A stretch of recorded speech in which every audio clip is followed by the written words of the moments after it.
Pemuda melemparkan jala ke laut. Dia menarik keluar seekor kerang laut yang berkilauan emas. Namun dia tidak berniat membawa pulang. Dia memilih untuk langsung melemparkannya ke laut. Kemudian dia melemparkan jala lagi.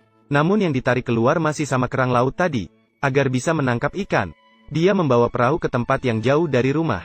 Namun kerang laut ini seolah-olah selalu mengikutinya. Sekali lagi, pemuda menariknya keluar. Pemuda menduga dia pasti ingin membawanya pulang. Maka dia meletakkan kerang laut itu di dalam bak air di rumah. Pemuda kehilangan kedua orang tuanya sejak lahir. Sejak kecil, dia hidup dari menangkap ikan. Namun lingkungan keluarga yang miskin dan kelahiran yang tidak menguntungkan, tidak sedikit pun memengaruhi hidupnya. Setiap kali pemuda pulang dari menangkap ikan, dia akan menggantung jala di pohon di halaman untuk dikeringkan. Ketika pemuda bersiap-siap pulang untuk memasak, dia membuka pintu dan melihat, meja sudah dipenuhi dengan berbagai hidangan. Dia menggosok-gosok matanya.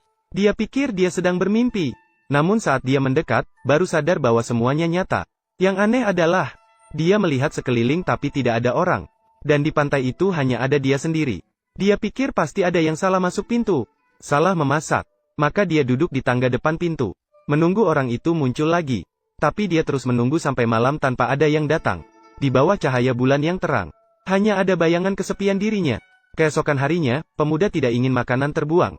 Jadi dia makan terlebih dahulu. Lalu dia mengangkat tongkat bambu. Seperti biasa, dia pergi melaut untuk menangkap ikan. Saat itu, putri siput laut yang tinggal di dalam bak air. Dia juga terbangun dari tidurnya. Dia kembali ke rumah pemuda.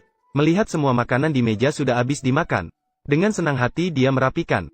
Menyimpannya di atas kompor. Siap memasak untuk pemuda. Putri siput laut menyalakan kompor dengan kekuatan magis.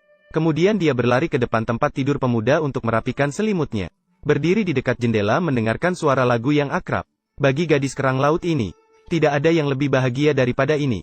Ketika pemuda melihat cerobong asap rumahnya kembali berasap, dia segera mempercepat langkahnya pulang. Begitu masuk, dia disambut dengan aroma harum. Membuka penutup panci dan melihat, makanan sudah panas di dalam panci. Untuk mencari tahu siapa yang memasak untuknya setiap hari, pemuda itu tidak pulang lebih awal hari itu. Melainkan berdiri di samping jaring ikan membelah bambu. Siap menambahkan keranjang bambu baru untuk rumahnya. Sambil dia merajut. Sambil memperhatikan apakah ada orang masuk ke dalam rumah. Tidak lama kemudian, dia segera menyelesaikan keranjang ikan yang cantik. Pada saat itu, dia melihat cerobong asap rumahnya berasap. Pemuda segera meletakkan keranjang ikan yang dipegangnya dan berlari pulang. Agar tidak ketahuan oleh orang di dalam, dia berjalan dengan hati-hati mendekat. Ketika membuka pintu, dia menemukan seorang gadis cantik. Gadis itu berharap pemuda itu mau menerima dia. Dia bisa membantu mencuci dan memasak, asalkan bisa bersama dengannya.